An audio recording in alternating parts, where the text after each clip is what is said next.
Coffragan présente Le jeu de la vie et Comment le jouer par Florence Kovelchine.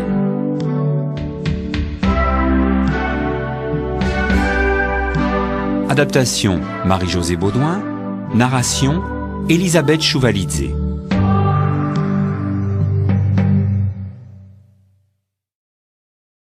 Le jeu. La plupart des gens considèrent la vie comme une bataille. Or la vie n'est point une bataille, mais un jeu. C'est un jeu, cependant, où l'on peut gagner si l'on possède la connaissance de la loi spirituelle. L'Ancien et le Nouveau Testament nous enseignent avec une clarté merveilleuse les règles du jeu. Ce jeu s'appelle « donner et recevoir ». Tout ce qu'un homme sème, il le récoltera. Ce qui signifie que ce qu'un homme donne par la parole ou par l'action lui sera rendu. Ce qu'il donne, il le recevra. S'il sème la haine, il recevra la haine. S'il aime, il sera aimé en retour. S'il critique, il ne sera pas épargné à son tour. S'il ment, on lui mentira. S'il triche, il sera volé. On nous apprend aussi que l'imagination joue un rôle primordial dans le jeu de la vie. Garde ton cœur et ton imagination plus que toute autre chose, car de là viennent les sources de la vie. Ce qui signifie que ce que l'on imagine se concrétise tôt ou tard dans son quotidien au cours de sa vie. Je connais un monsieur qui redoutait une certaine maladie. C'était une maladie très rare et difficilement contagieuse, mais il se la représentait sans cesse à l'esprit. Il lisait des articles à ce sujet, si bien qu'un jour, elle se manifesta dans son corps, et il mourut, victime de son imagination déréglée. Nous voyons donc que, pour jouer avec succès au jeu de la vie, il nous faut bien diriger notre imagination. Celui dont l'imagination a été entraînée à ne se représenter que le bien, attire dans sa vie tous les désirs justes de son cœur. La santé, la richesse, l'amour, les amis, la parfaite expression de soi, et finalement, la réalisation du plus haut idéal. L'imagination a été appelée les ciseaux de l'esprit. En fait, elle découpe sans cesse, jour après jour, les images que l'homme construit et forme. Tôt ou tard, il rencontre sur le plan extérieur ses propres créations. Pour former convenablement son imagination, l'homme doit connaître la nature des opérations de son esprit. Les Grecs disaient « Connais-toi toi-même ». L'esprit comprend trois plans, le subconscient, le conscient et le superconscient. Le subconscient n'est que puissance sans direction. Il est semblable à la vapeur ou à l'électricité et accomplit ce qu'on lui commande. Il n'a point de pouvoir intrinsèque. Tout ce que l'homme ressent profondément ou imagine clairement est imprimé dans son subconscient et se manifeste dans le moindre détail. Le conscient a été appelé esprit mortel ou charnel. C'est l'esprit humain qui voit la vie telle qu'elle apparaît. Il voit la mort, les désastres, la maladie, la pauvreté et les limitations de toutes sortes, et il imprime tout cela dans son subconscient. Le superconscient, c'est le plan des idées parfaites. C'est là que se trouve le modèle parfait dont parlait Platon, le plan divin, car il y a un plan divin pour chacun. Il existe une place que vous devez occuper et que personne d'autre ne peut occuper. Vous avez une tâche à faire que personne d'autre ne peut accomplir. Il existe de ceci une image parfaite dans le superconscient. Cette image se projette parfois comme un éclair dans le conscient et semble un idéal hors d'atteinte, quelque chose de trop beau pour être vrai. En réalité, c'est la destinée véritable de l'homme, projetée par l'intelligence infinie qui est en lui-même. Beaucoup, cependant, ignorent leur véritable destinée et s'efforcent vers des choses, des situations qui ne leur conviennent pas et qui ne leur apporteraient qu'échec et mécontentement s'ils arrivaient à les posséder. Nos paroles jouent un rôle capital dans le jeu de la vie. Bien des personnes ont été la cause directe de l'échec de leur vie par leurs paroles inconsidérées, blessantes, malveillantes. C'est ainsi qu'une dame me demanda un jour pourquoi sa vie était devenue pauvre et étriquée. Elle avait eu un foyer rempli de jolies choses et possédait alors beaucoup d'argent. En cherchant, nous trouvâmes qu'elle s'était lassée de diriger sa maison, qu'elle répétait sans cesse « J'en ai assez de toutes ces choses, je voudrais vivre dans une malle ». Elle ajouta « Aujourd'hui, c'est chose faite ». Sa parole l'y avait précipité. Le subconscient n'a point le sens de l'humour, et les gens provoquent souvent leur malheur par leur plaisanterie. Voici encore un exemple. Une personne qui possédait une jolie fortune plaisantait constamment, disant qu'elle se préparait à entrer à l'hospice. En quelques années, elle fut presque ruinée, ayant imprimé sur son subconscient l'image de la médiocrité et de la pauvreté. Par bonheur, la loi de la substitution est à double tranchant. Une situation malheureuse peut être transformée en situation avantageuse. Tout désir exprimé ou inexprimé est une demande. Nous sommes souvent étonnés de voir un souhait brusquement réalisé. Rien ne s'interpose entre l'homme, son plus haut idéal et chaque désir de son cœur, si ce n'est le doute et la crainte. Lorsque l'homme sait souhaiter hardiment, tous ses désirs se réalisent tôt ou tard. La peur doit être effacée du conscient. C'est le principal ennemi de l'homme. Peur de la pauvreté, de l'échec, de la maladie, des pertes, tout sentiment d'insécurité sur quelque plan que ce soit. Le but du jeu de la vie, c'est de voir clairement le bien et d'effacer du mental toutes les images du mal et de la peur. Ceci doit être obtenu en imprimant sur le subconscient la réalisation du bien. Un homme très brillant qui avait atteint une grande réussite me raconta qu'il avait brusquement effacé toute crainte de sa conscience en lisant un jour un écriteau en lettres majuscules ainsi conçu. « Ne vous inquiétez pas, cela ne se produira probablement jamais. » Ces mots frappèrent de façon indélébile son subconscient. Il a maintenant la ferme conviction que seul le bien veut entrer dans sa vie et, par conséquent, seul le bien se manifeste. L'homme a constamment près de lui un témoin attentif, son subconscient. Chaque mot, chaque parole se grave dans notre subconscient pour se réaliser en de détails surprenants. Cela ressemble à un chanteur dont la voix serait enregistrée sur un disque. S'il tousse ou s'il hésite, le disque l'enregistre aussi. Brisons donc le vieux disque mauvais du subconscient, les disques de notre vie que nous ne voulons pas conserver, et faisons-en de neuf et de beau. Prononcez tout haut, avec force et conviction, ces paroles. Je brise et je démolis par ma parole tout ce qui, dans mon subconscient, est faux. Cela retourne au néant, car toutes ces pensées fausses sont sorties de mon imagination. À présent, je grave de nouveaux disques par de nouvelles pensées positives et une nouvelle vision idéale de mon moi. Celui qui ne connaît point la puissance de la parole est en retard sur son temps. La loi de la prospérité. Nous savons que les paroles et les pensées ont une puissance vibratoire énorme, qui sans cesse façonne le corps et notre quotidien. Si l'on demande le succès tout en se préparant à l'échec, c'est la situation pour laquelle on s'est préparé que l'on obtiendra. L'homme doit se préparer à recevoir ce qu'il a demandé, alors qu'il n'y a pas encore le moindre signe en vue. Pour certains, il leur est difficile d'avoir des pensées positives. Leurs pensées adverses de doute, de crainte surgissent sans cesse du subconscient. C'est l'armée ennemie qui doit être mise en fuite. Une grande réalisation est souvent précédée de pensées lancinantes ou de doutes. En lançant un défi aux anciennes idées enfouies dans le subconscient par des pensées positives, l'erreur s'estompe elle-même.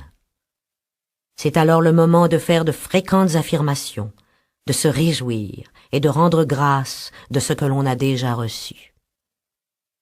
L'homme ne peut obtenir que ce qu'il se voit recevoir.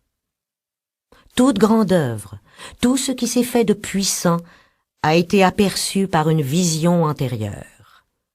L'ami, le guérisseur, voit clairement le succès, la santé ou la prospérité et ne faiblit point parce qu'il n'est pas en cause. Il est infiniment plus facile de faire une demande pour autrui que pour soi-même. Par conséquent, il ne faut pas hésiter à demander de l'aide si l'on se sent faible. Un puissant observateur de la vie a dit un jour « Aucun homme ne peut échouer si une seule personne croit à sa réussite. » Tel est le pouvoir de la vision, et plus d'un homme a dû sa réussite à une épouse, une sœur ou un ami qui croyait en lui et qui sans faiblir sut maintenir la vision du modèle parfait. La puissance de la parole. L'on dit « Par tes paroles tu seras justifié, et par tes paroles tu seras condamné. »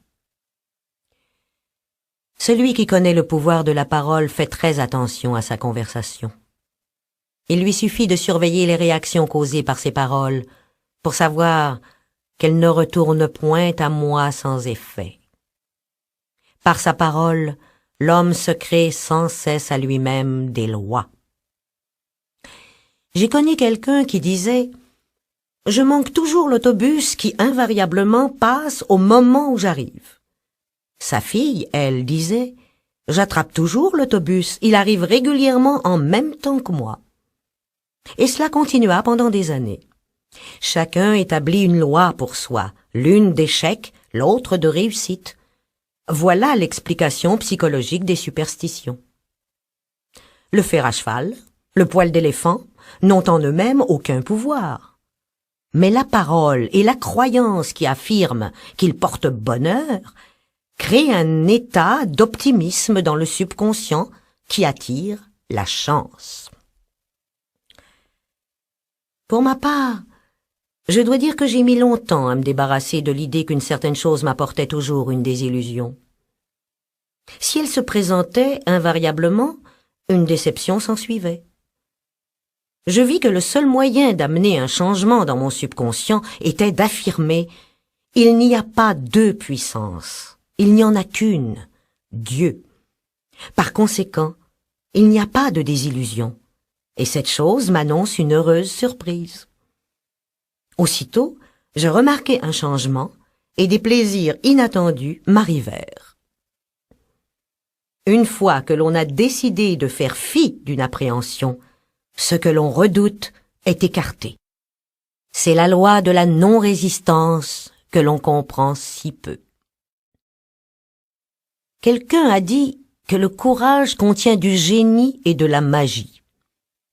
Faites face sans crainte à une situation qui paraît menaçante et vous vous apercevrez qu'elle n'existe plus. Elle disparaît d'elle-même. Ainsi les forces invisibles travaillent constamment pour l'homme qui, lui, tire toujours les ficelles sans le savoir. À cause de la puissance vibratoire des paroles, quoi que ce soit que nous disions, nous commençons à attirer vers nous ce qu'émettent nos paroles. Les personnes qui parlent continuellement de maladie, invariablement l'attirent. Un vieux dicton dit que l'homme ne se sert de sa parole que pour 3 desseins: guérir, bénir ou prospérer. Ce qu'un homme dit des autres, on le dira de lui, et ce qu'il souhaite aux autres, il se le souhaite à lui-même. Si un homme souhaite de la malchance à quelqu'un, il est sûr de s'en attirer à lui-même. S'il souhaite aider quelqu'un à réussir, il souhaite son propre succès et s'y aide lui-même. Le corps peut être renouvelé et transformé par la parole et une claire vision, et la maladie complètement effacée du conscient. Le métaphysicien sait que toute maladie à sa correspondance mentale, et que pour guérir le corps, il faut d'abord guérir l'âme. C'est le subconscient, l'âme, qui doit être sauvée des pensées négatives. Dans le psaume 23, nous lisons « Il restaure mon âme ». Cela veut dire que le subconscient, l'âme, doit être restauré par les idées justes. Le mariage mystique est celui de l'âme et de l'esprit, c'est-à-dire du subconscient et du superconscient. Il faut qu'ils soient unis. Lorsque le subconscient est rempli des idées parfaites du superconscient, l'esprit divin et l'homme ne font plus qu'un. On peut dire que toute maladie, tout malheur proviennent de la violation de la loi d'amour. Je vous donne un nouveau commandement. Aimez-vous les uns les autres. Or, dans le jeu de la vie, l'amour, c'est-à-dire la bonne volonté, gagne toute l'élevée. La critique continuelle produit souvent les rhumatismes, car les pensées inharmonieuses forment dans le sang des dépôts acides qui se localisent autour des articulations. Les tumeurs ont pour cause la jalousie, la haine, le refus de pardonner les offenses, la peur, etc. Chaque maladie ou malaise est créée par un état d'esprit de malaise. Je dis un jour à mes élèves, il ne s'agit pas de demander à quelqu'un « Qu'avez-vous » mais « Contre qui en avez-vous » Le refus du pardon des offenses est la cause la plus fréquente de la maladie. La sclérose des artères et du foie et les maladies des yeux en sont la conséquence. Des maux sans fin lui font cortège. Toute inharmonie extérieure indique une discorde mentale. L'extérieur est semblable à l'intérieur. Les seuls ennemis de l'homme résident en lui-même. Les ennemis de l'homme seront ceux de son propre intérieur. L'homme éclairé s'efforce de se perfectionner en servant son prochain. Il travaille sur lui-même, il apprend à envoyer à chacun des pensées positives. Le plus merveilleux, c'est que lorsqu'on respecte un être, celui-ci perd tout pouvoir de nous nuire. La bonne volonté produit une grande aura de protection autour de celui qui la cultive, et toute armée forgée contre lui sera sans effet. En d'autres termes, l'amour et la bonne volonté détruisent les ennemis qui sont en nous, et par conséquent, nous n'avons point d'ennemis à l'extérieur. La loi de non-résistance. Ne vous laissez pas émouvoir par le mal, mais surmontez le mal par le bien. Rien au monde ne peut s'opposer à une personne qui est absolument non résistante. Les Chinois disent que l'eau est l'élément le plus puissant, parce qu'elle est parfaitement non résistante. L'eau peut user le roc et balayer tout devant elle. Le mal est sorti de la vaine imagination de l'homme, c'est-à-dire de la croyance en deux pouvoirs, le bien et le mal. D'après une vieille légende, Adam et Ève mangèrent le fruit de Maya, l'arbre de l'illusion, et distinguèrent deux pouvoirs, au lieu du pouvoir unique, Dieu. Par conséquent, le mal est une loi fausse que l'homme a élaborée à cause d'un psychome ou sommeil de l'âme, ce qui signifie que l'homme a été hypnotisé par sa croyance dans le péché, la maladie, la mort. Sa vie et son corps ont pris la forme de ces illusions. Nous avons vu précédemment que l'âme est le subconscient et que tout ce que nous ressentons profondément en bien ou en mal est reproduit par ce fidèle serviteur. Notre corps, nos affaires représentent ce que l'on a imaginé. Le malade a imaginé la maladie, le pauvre la pauvreté, le riche l'abondance. Les gens me demandent comment un enfant s'attire-t-il la maladie alors qu'il est trop jeune pour savoir même ce que cela signifie. Je réponds que les enfants sont sensibles et réceptifs aux pensées de ceux qui les entourent, et que souvent, ils extériorisent les craintes de leurs parents. J'ai entendu un jour un métaphysicien affirmer « Si vous ne dirigez pas votre subconscient vous-même, quelqu'un d'autre s'en chargera. » Les mères attirent inconsciemment sur leurs enfants la maladie et les désastres, en les craignant continuellement et en guettant leurs symptômes. Une de mes amies, par exemple, demanda à une mère si sa petite fille avait eu la rougeole. Celle-ci répondit promptement « Pas encore », ce qui impliquait qu'elle s'attendait à cette maladie, préparant ainsi ce qu'elle ne voulait ni pour elle, ni pour son enfant. Cependant, celui qui est centré et établi dans la vérité, celui qui n'a que des pensées de bonne volonté envers autrui et qui est sans crainte, ne peut être atteint ni influencé par les pensées négatives des autres. N'en voyant que de bonnes pensées, il ne peut en recevoir que de bonnes en retour.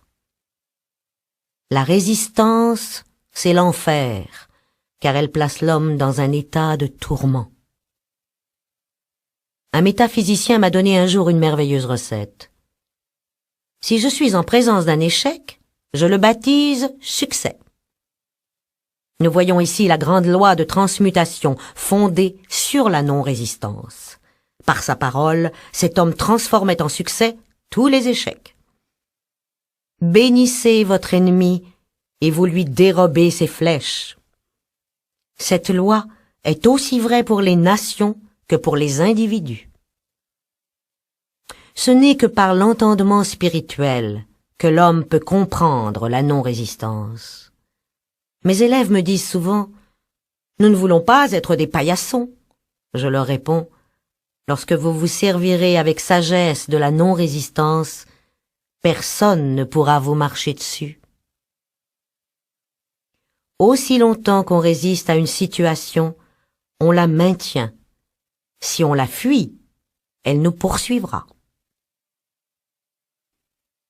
Accorde-toi promptement avec ton adversaire, ce qui veut dire conviens que la situation est bonne, n'en sois pas troublé, et elle disparaîtra d'elle-même. Aucune de ces choses ne m'émeut, est aussi une affirmation excellente. Une situation discordante provient d'un état discordant chez celui qui l'a subi. Lorsque rien en nous-mêmes n'y fait plus écho, cet état disparaît à jamais de notre vie. Nous constatons donc que nous devons surtout travailler sur nous-mêmes. Des gens me demandent « Enseignez-moi comment changer mon mari ou mon frère ».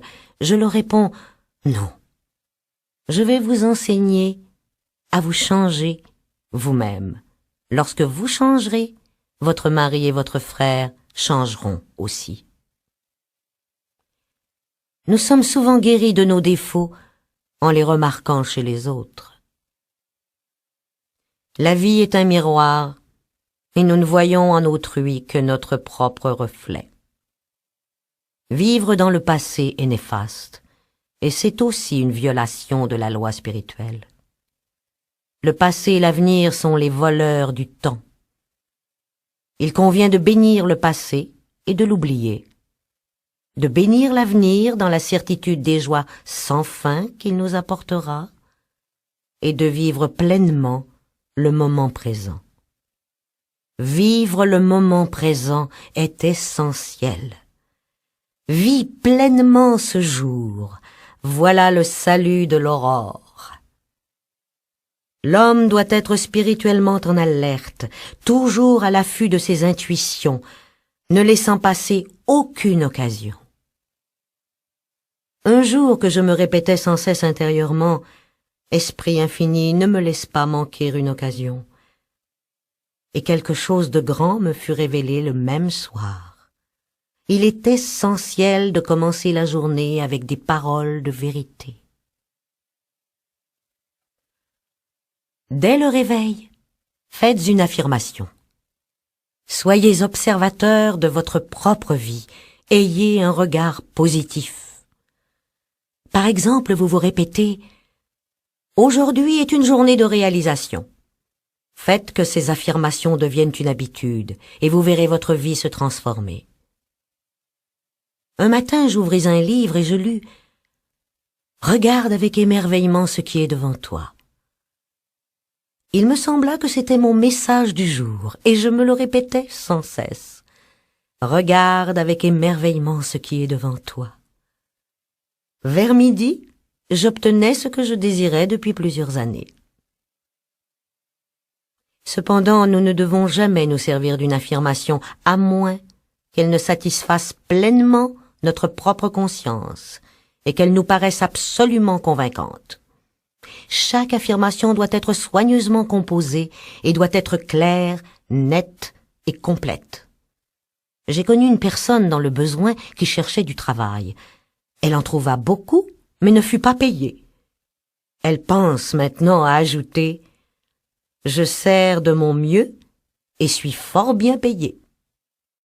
La loi du karma et la loi du pardon. L'homme ne reçoit que ce qu'il donne. Le jeu de la vie est un jeu de boomerang. Ce qu'on pense, ses actions, ses paroles se manifestent tôt ou tard avec une étonnante précision. Voilà la loi du karma, ce qui signifie en sanskrit « retour ». Tout ce qu'on sème, on le récoltera. Plus nous connaissons, plus nous avons de responsabilités. Il est important de comprendre que l'on ne peut être que ce que l'on se voit être, que l'on ne peut atteindre que ce que l'on se voit atteindre. Nous voyons d'abord notre succès ou notre échec, notre joie ou notre chagrin, avant même qu'il ne surgisse des scènes enfantées par notre imagination. Nous avons observé ce fait chez la mère, qui imagine la maladie de son enfant, chez la femme qui voit la réussite de son mari. Le désir est une force formidable. Il faut qu'elle soit canalisée convenablement, sans quoi le chaos s'ensuit. L'homme ne doit jamais demander que ce qui lui appartient par droit moral. Toute chose dont la manifestation est forcée par une volonté personnelle est toujours mal acquise et par conséquent toujours vouée à l'insuccès. La connaissance nous donne le pouvoir d'effacer nos erreurs. L'homme ne peut pas forcer son environnement extérieur à être ce qu'il n'est pas lui-même. Si vous désirez des richesses, vous devez d'abord être riche en conscience. Ainsi, une dame vint me demander un traitement pour la prospérité. Elle s'intéressait peu à son extérieur qui était fort en désordre. Je lui dis « Si vous voulez être riche, il faut que vous soyez ordonné. Tous ceux qui possèdent de grandes fortunes sont ordonnés. Et l'ordre est la première loi du ciel. » Et puis j'ajoutais « Tant que l'ordre ne régnera pas chez vous, la richesse vous fuira. » Immédiatement, elle se mit en devoir de ranger sa maison, rangeant les tiroirs, nettoyant les tapis. Elle se trouva transformée et sait maintenant diriger ses affaires pécuniaires en surveillant ce qui l'entoure. Beaucoup de personnes ignorent que donner, c'est faire un placement, et que thésauriser, épargner avec excès, mène invariablement aux pertes. En résumé, celui qui donne libéralement devient plus riche. Celui qui épargne à l'excès ne fait que s'appauvrir. Nos ressources sont inépuisables et infaillibles lorsque notre confiance est absolue. Mais la confiance et la foi doivent précéder l'action. Qu'il soit fait selon ta foi. La foi est la substance des choses qu'on espère, l'évidence des choses qu'on ne voit pas. Car la foi maintient la vision stable, les images adverses se dissipent, et en temps voulu nous récolterons, si nous ne vacillons pas. Rejeter le fardeau ou comment impressionner son subconscient. Lorsque l'on parvient à la connaissance de son propre pouvoir et du processus de son mental, son grand désir est de trouver le moyen facile et rapide qui lui permettra d'impressionner son subconscient par l'idée du bien, car une connaissance intellectuelle de la vérité donne rarement des résultats. Pour ma part, je trouve que le moyen le plus facile est de rejeter le fardeau. Un fardeau est une pensée ou un état adverse qui a ses racines dans le subconscient. Il semble quasi impossible d'arriver à diriger le subconscient par le conscient, c'est-à-dire par le raisonnement, car le raisonnement est limité dans ses conceptions, et il est envahi de doutes et de craintes. Le ressentiment est un fardeau qui nous maintient dans un état d'angoisse et emprisonne notre âme. Cette affirmation doit être répétée continuellement pendant des heures, parfois silencieusement ou audiblement, avec tranquillité, mais détermination. J'ai souvent comparé cela au fait de remonter un phonographe. Il faut nous remonter avec des paroles de vérité.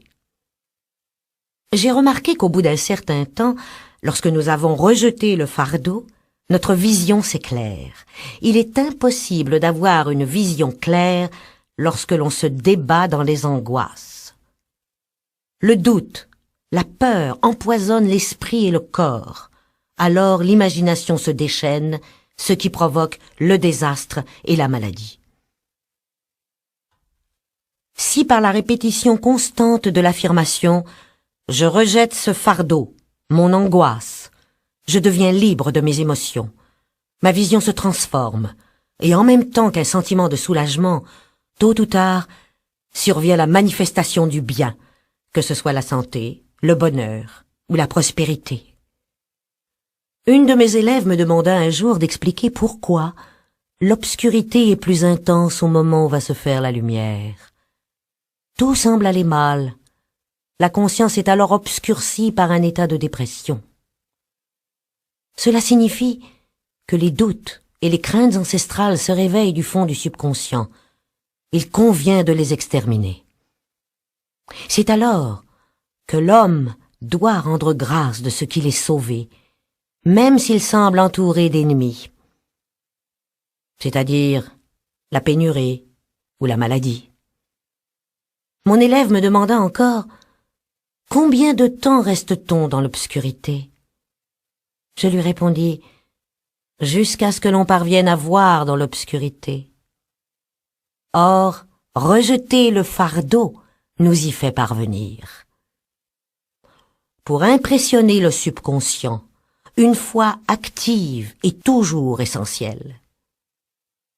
Faire semblant, continuellement, impressionne le subconscient.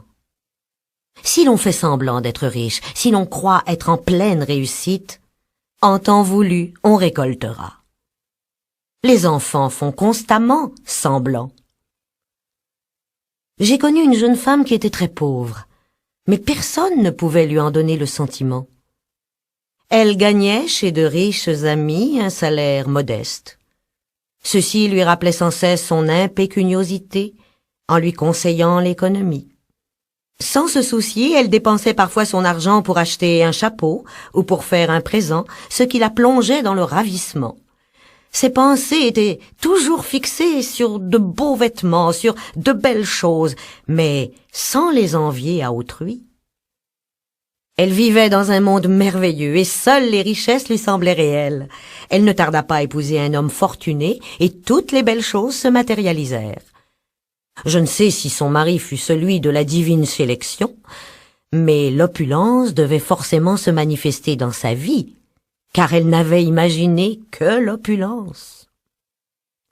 Il n'y a de paix ni de bonheur pour l'homme tant qu'il n'a pas effacé toute crainte de son subconscient. La peur est de l'énergie mal dirigée qui doit être redressée et transmuée en foi. Souvent, l'un ou l'autre de mes élèves me demande « Comment puis-je me débarrasser de la peur ?» Je réponds « En faisant face à ce qui vous effraie. » Le lion puise sa férocité dans votre peur. Foncez sur le lion, il disparaîtra. Enfuyez-vous, il vous poursuivra. Par ses pensées de séparation et de pénurie, l'homme s'est depuis si longtemps séparé de son bien et de ses vraies ressources qu'il faut parfois de la dynamite pour déloger ces idées fausses du subconscient, et la dynamite se présente sous forme d'une importante occasion de vaincre. On se libère en détruisant la crainte. L'homme doit se surveiller à chaque instant pour s'assurer qu'il est dirigé par la foi et non par la crainte. Choisis aujourd'hui qui tu serviras, la crainte ou la foi.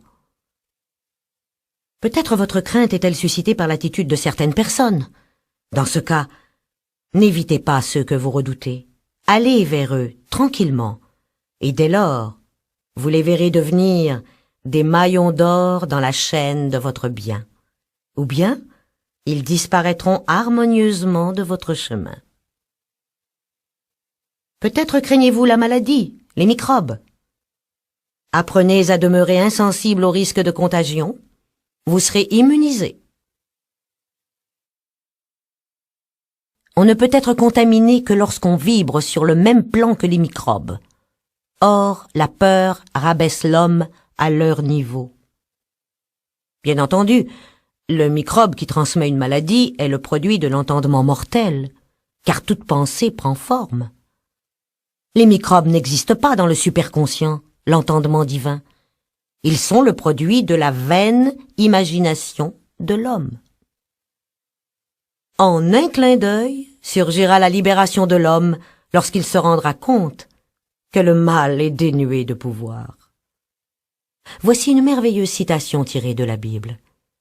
Le monde matériel s'évanouira et celui de la 4e dimension, le monde du merveilleux, apparaîtra.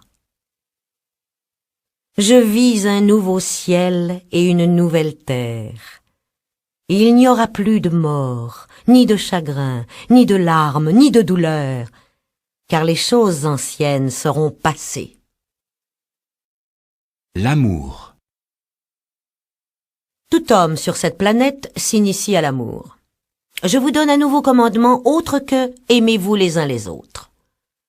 Oupenski dit dans Tertium Organum que l'amour est un phénomène cosmique qui ouvre à l'homme la 4e dimension, le monde du merveilleux. Le véritable amour est désintéressé et exempt de crainte. Il se répand sur l'objet de son affection sans rien demander en retour. Sa joie est dans la joie de donner. L'amour, c'est la plus grande force magnétique de l'univers. L'amour pur, exempt d'égoïsme, s'attire ce qui lui appartient. Il n'a pas à chercher ou à demander. Rares sont les personnes qui ont une réelle conception du véritable amour. L'être humain est égoïste, tyrannique et craintif dans ses affections et perd de ce fait ce qu'il aime. La jalousie est le pire ennemi de l'amour, car l'imagination se déchaîne, voit l'être aimé attiré vers un autre, et infailliblement, ses craintes deviennent réalité si elles ne sont point neutralisées. Une jeune femme profondément affligée vint me trouver.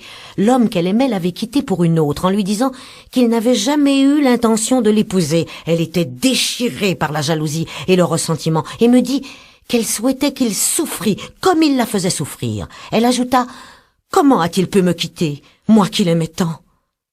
Je lui réponds « Vous ne l'aimez pas du tout, vous le haïssez. » Et j'ajoutais « Vous ne pouvez jamais recevoir ce que vous n'avez pas donné. Saisissez cette occasion de vous perfectionner. »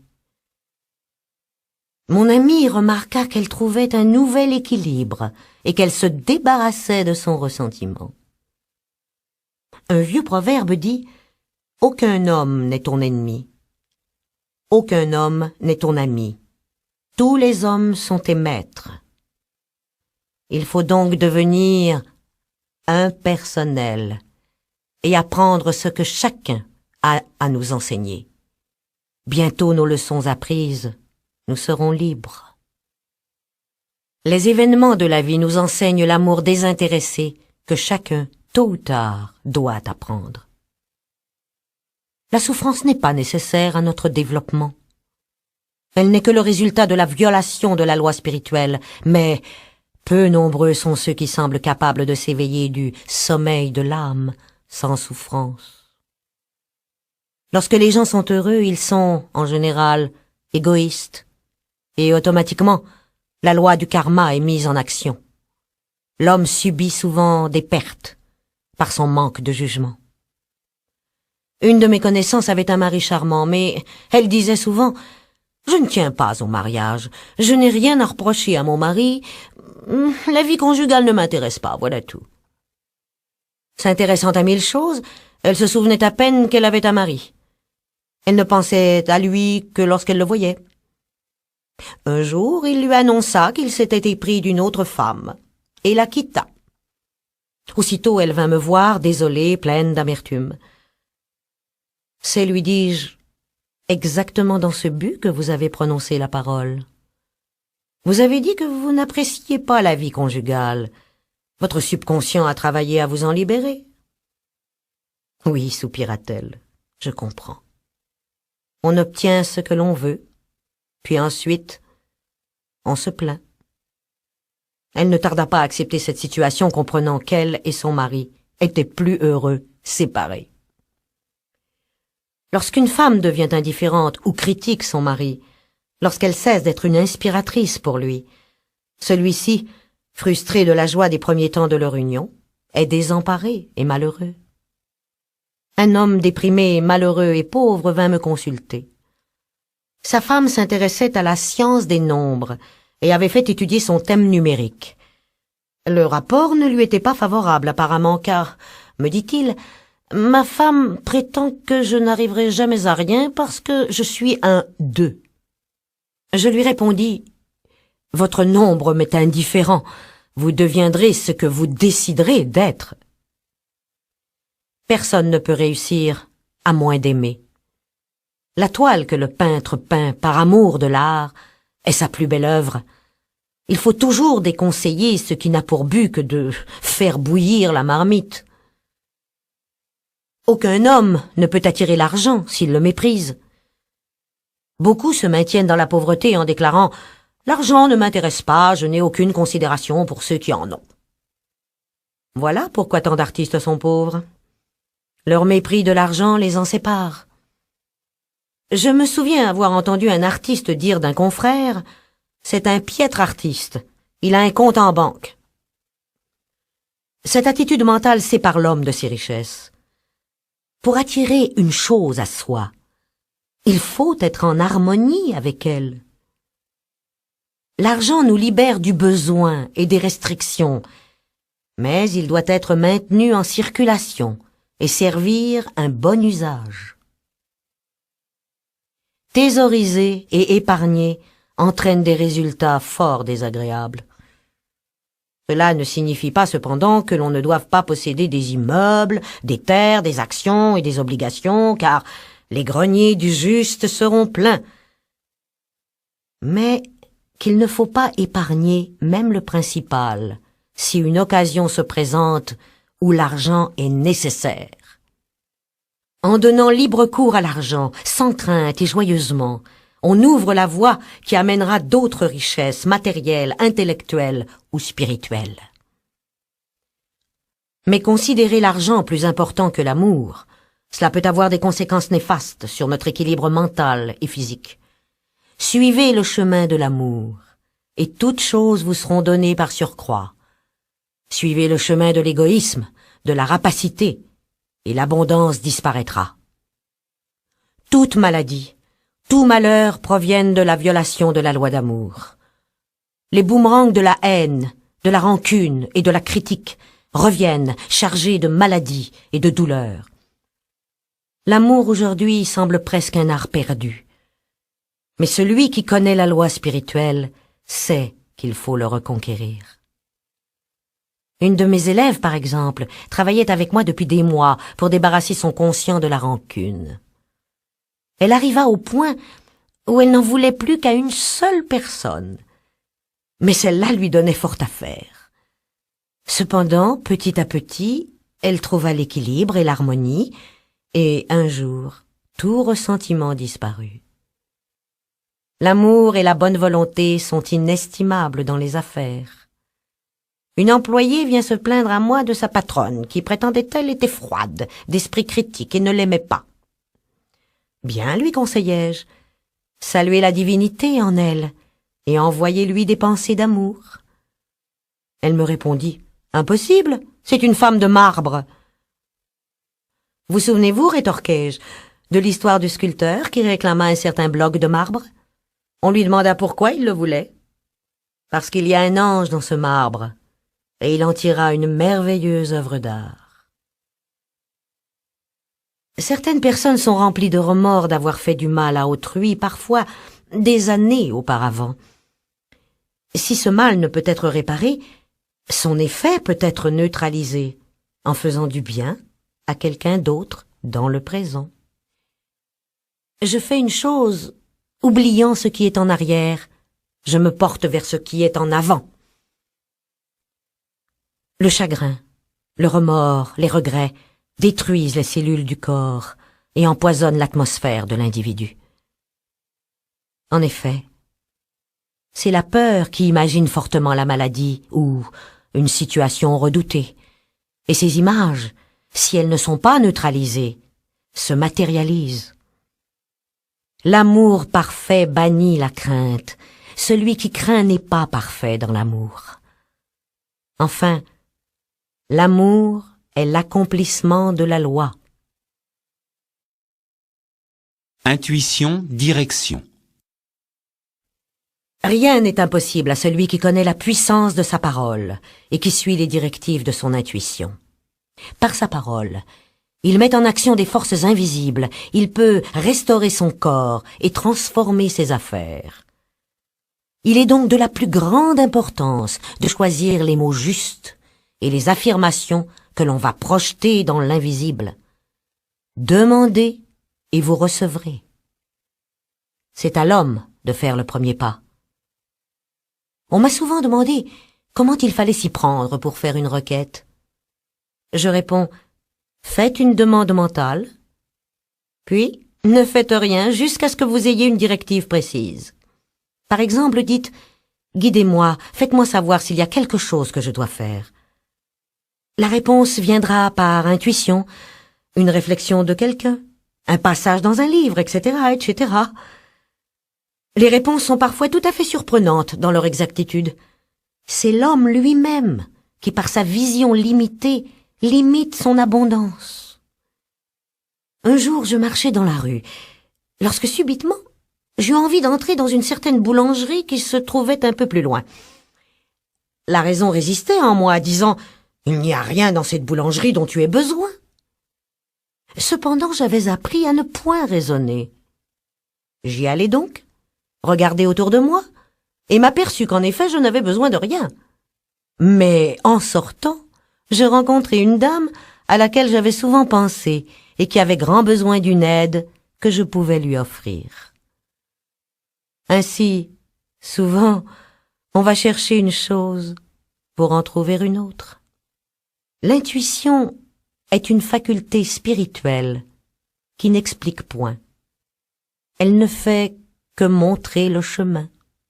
On reçoit souvent une curieuse réponse à nos demandes. L'idée qui a surgi peut sembler tout à fait incongrue, et certaines directives demeureront toujours mystérieuses.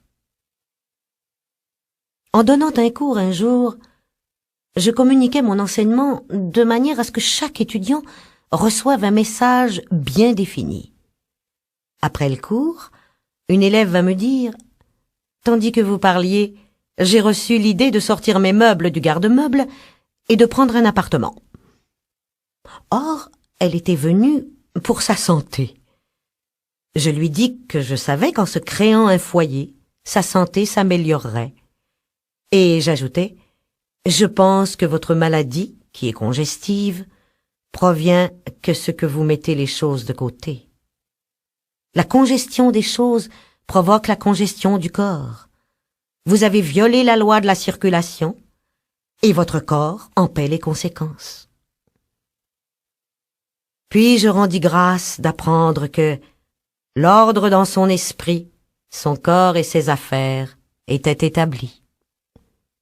On est loin de se douter à quel point notre vie, nos actions réagissent sur notre santé. Toute maladie comporte une correspondance mentale. Une personne pourrait être guérie instantanément en comprenant que son corps a une identité propre et par conséquent qu'il est sain et parfait. Mais si elle continue à penser d'une façon destructive, si elle thésaurise, si elle hait, si elle a peur, si elle condamne, la maladie récidivera.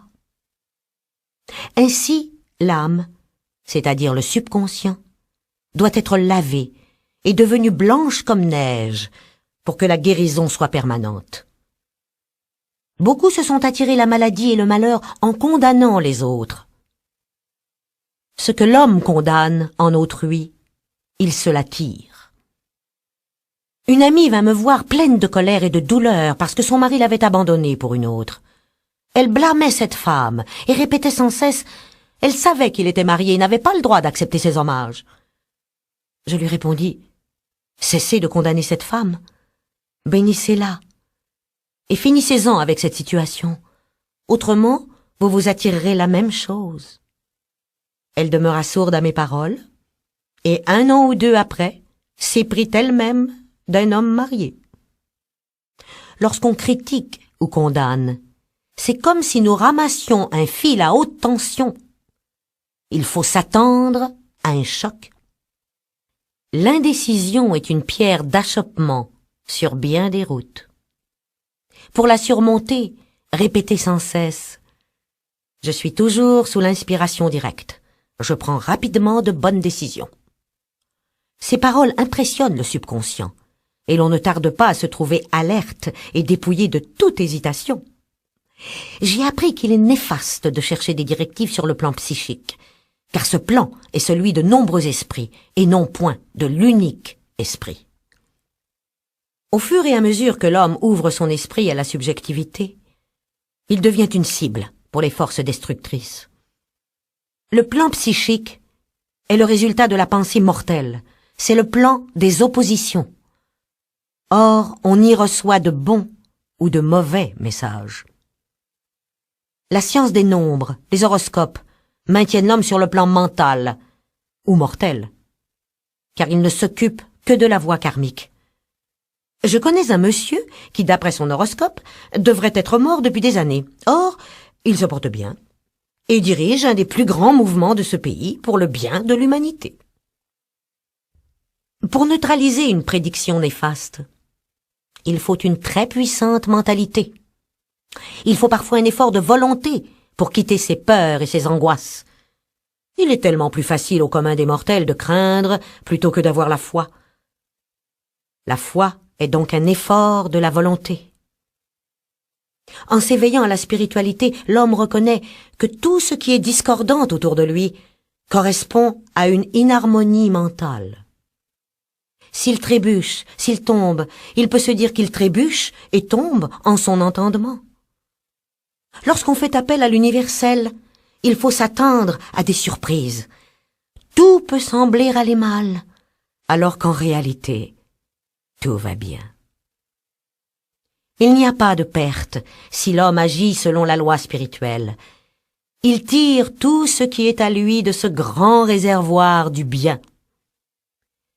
Je te rendrai les années de récolte détruites par les sauterelles. Les sauterelles, ce sont les doutes, les craintes, les ressentiments et les regrets, élaborés par notre conscient mortel. Seules ces pensées adverses détroussent l'homme, car nul ne donne à l'homme si ce n'est lui-même, et personne ne le vole si ce n'est lui-même. La parfaite expression de soi ou notre destin. Aucun vent ne peut égarer ma barque ni changer le cours de ma destinée.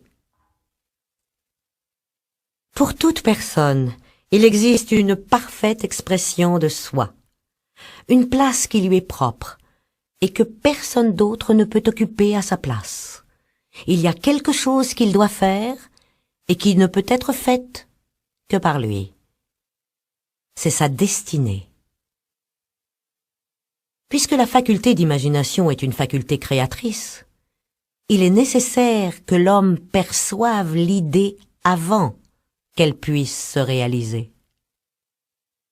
L'appel le plus important de l'homme concernera son destin, la réalisation de sa destinée. Il est possible qu'il n'ait pas la moindre conception de ses possibilités et profondément caché en lui quelque merveilleux talent. Son appel pourrait être « Que le génie qui est en moi soit libéré, que je saisisse clairement le plan parfait. » Le plan parfait comprend la santé, la fortune, l'amour et l'entière expression de soi. Voilà la quadrature de la vie qui apporte le bonheur. Après avoir fait cet appel, devenant plus attentif à notre soi-même, de grands changements peuvent se produire, transformant notre vie. Trop souvent, nous demeurons aveugles face à notre destin. Demandez des directives claires, soyez patients, attentifs aux signes, et la voie vous sera tracée, facile et pleine de succès. On ne doit ni se représenter, ni forcer une image lorsque l'on demande que le dessein divin pénètre dans le conscient. On reçoit des éclairs d'inspiration et l'on commence à se voir accomplissant de grandes choses. Voilà l'image ou l'idée à laquelle il convient de se tenir sans vaciller. Le principal ennemi de l'homme est lui-même. Tout homme est David qui extermine Goliath, soit la pensée, le conscient, grâce à la petite pierre blanche, la foi. Ainsi, l'homme doit prendre garde de ne pas être le méchant serviteur qui enterra son talent. Ne pas se servir de ses dons entraîne de terribles pénalités. Souvent, la peur empêche l'homme de s'exprimer parfaitement. Le trac a gêné plus d'un génie. Il peut cependant être surmonté par la parole ou le traitement. L'individu perd alors toute conscience de soi et sent seulement qu'il est un moyen par lequel s'exprime l'intelligence infinie. Parfois, un incident menu peut transformer une vie. Robert Fulton, regardant bouillir doucement de l'eau dans une bouilloire à thé, imagina un paquebot. Notre but, c'est d'atteindre l'équilibre, la maîtrise de soi. La maîtrise de soi, c'est la puissance. Lorsqu'on devient maître de soi, on pense plus clairement, donc on prend plus rapidement les bonnes décisions. On ne manque jamais une opportunité.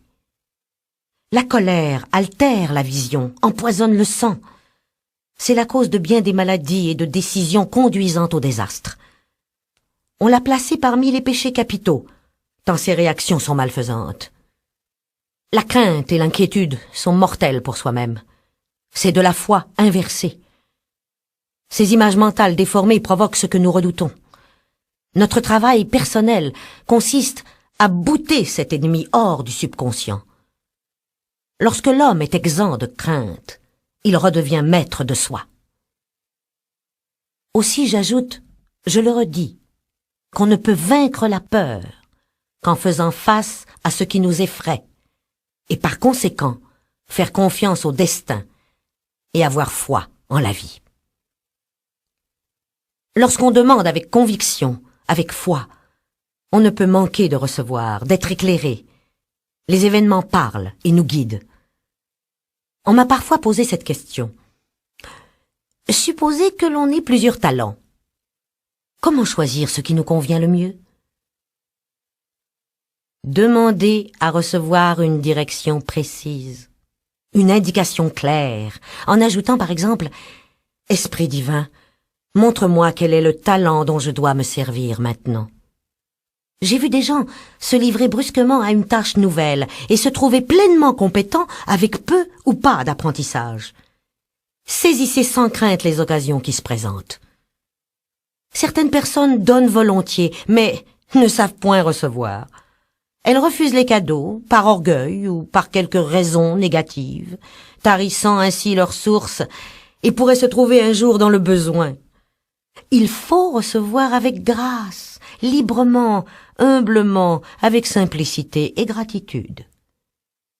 L'équilibre entre donner et recevoir existe toujours, et bien que l'homme doive donner sans souci de retour, il viole la loi s'il n'accepte pas ce qui lui revient.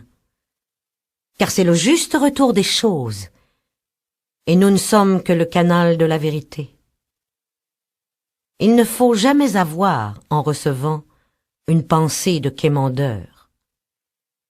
Il faut se voir riche et prospère, recevant sa part d'abondance. Il faut apprendre à recevoir aussi bien que savoir donner. On m'a souvent demandé pourquoi un homme naît riche et bien portant, et un autre pauvre et malade.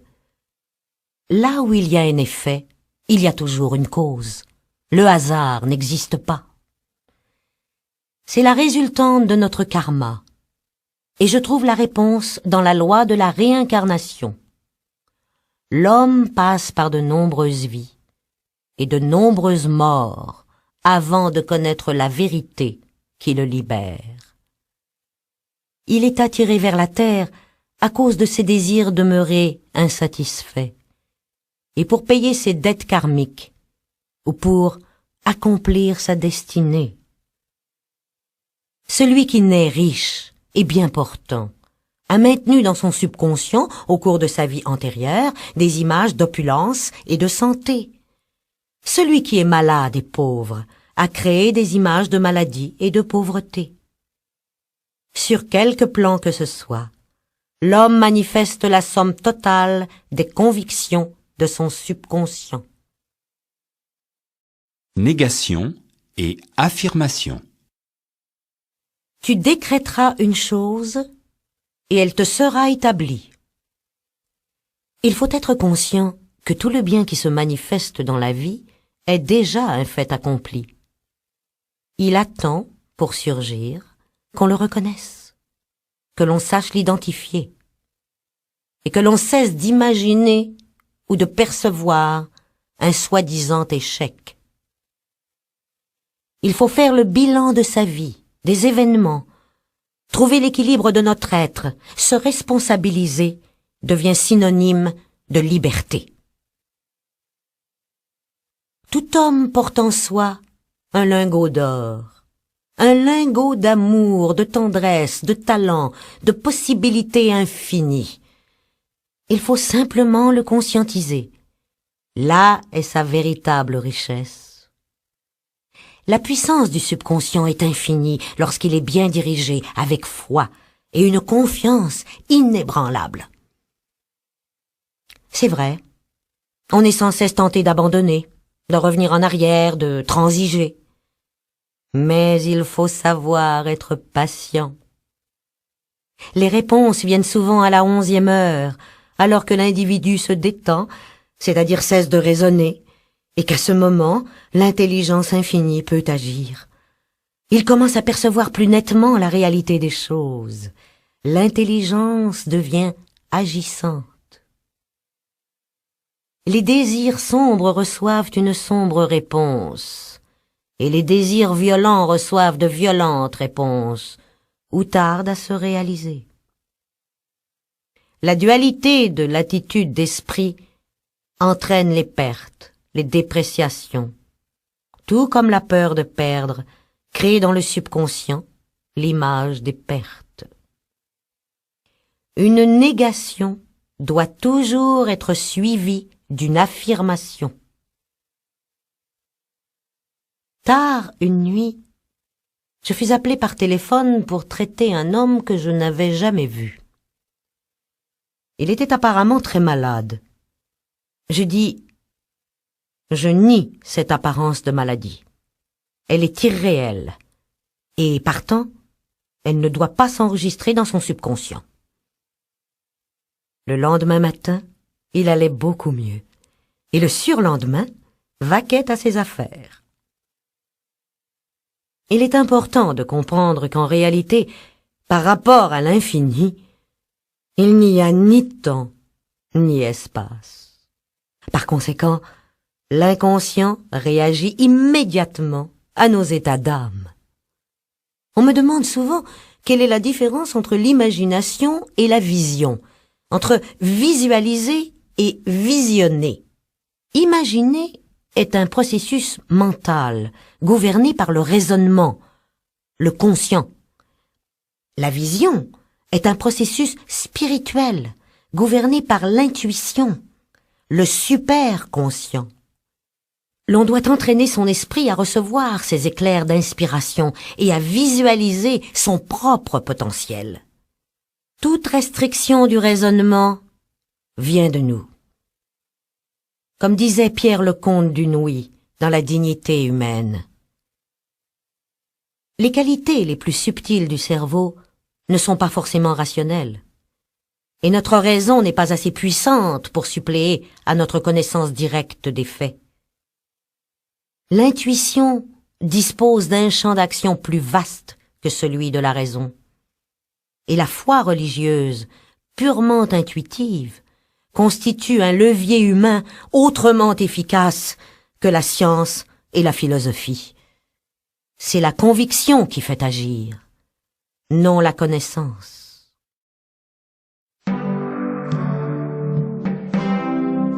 Puisse chacun de nos auditeurs être transformé par le renouvellement de son esprit et connaître la vérité qui le rendra libre, libre d'accomplir sa destinée.